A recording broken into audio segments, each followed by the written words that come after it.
YouTube app पर घंटी बजाओ और खबरें अभी तक की हर खबर की अपडेट पाओ।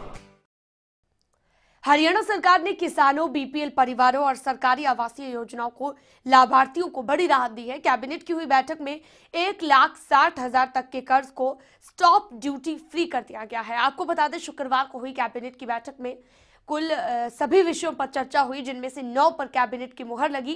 कैबिनेट में हरियाणा विधानसभा होने को लेकर कोई चर्चा नहीं हुई, यानी कि हरियाणा विधानसभा के जो चुनाव होने हैं उसे लेकर कोई चर्चा नहीं की गई, जिससे एक बार फिर हरियाणा के विधानसभा चुनावों के लोकसभा चुनावों के साथ करवाए जाने की अटकलों पर विराम लग गया है।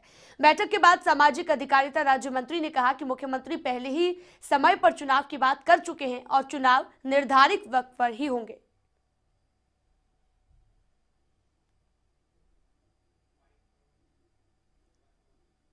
हरियाणा में विधानसभा के चुनाव लोकसभा के साथ नहीं होंगे। चंडीगढ़ में आज कैबिनेट की हुई बैठक में विधानसभा चुनाव को लेकर कोई चर्चा नहीं हुई। बैठक में क्या कुछ हुआ, इसके लिए जानकारी देने के लिए हमारे साथ हरियाणा के social justice empower state minister Krishan Bedi ji हैं। सर, लंबे समय से चर्चा चल रही थी कि चुनाव साथ होंगे, इस पर क्या कहना?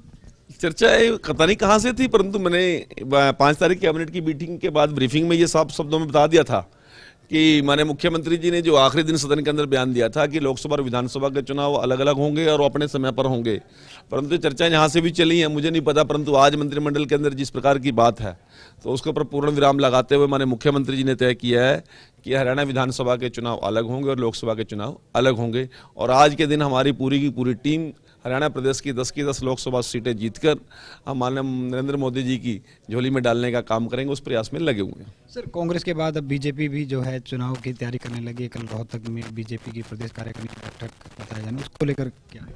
नहीं, कांग्रेस ने कौन सी तैयारी की मुझे नहीं पता, परंतु मुझे एक जरूर पता है कि हम लगातार हरियाणा की जनता के टच में हैं, उनके साथ जुड़े हुए, उनके मुद्दों को लेकर उनका सुलझाने के काम में लगे हुए हैं। और कल प्रदेश कार्यकारिणी की बैठक रोहतक में बुलाई गई है और हमारे जो सारे महत्वपूर्ण कार्यकर्ता कल उस बैठक में रहेंगे। मेरा केंद्रीय नेतृत्व लोकसभा चुनाव की तैयारी को लेकर उनको जिस प्रकार का निर्देश देगा, तो एक बड़ी बैठक कल हमने रोहतक में बुलाई है और पूरा दिन उस पर चिंतन मंथन होगा। आज 16 टेबल एजेंडा थे और 16 हमारे आइटम थी और 4 टेबल एजेंडा आए थे। 4 में से 2 पर आज मोहर लगाने का काम किया, 16 में से 9 एजेंडा आज हमने क्लियर करने का काम किया हमारे मुख्यमंत्री जी के नेतृत्व में। आज सबसे बड़ा मुद्दा था कि सरसा जिला का एक थेड़ का मुद्दा था, वहाँ पर कुछ लोगों का हरियाणा उच्च न्यायालय के निर्देशानुसार कुछ लोगों को वहाँ से शिफ्ट किया था पुरातत्व विभाग के निवेदन पर।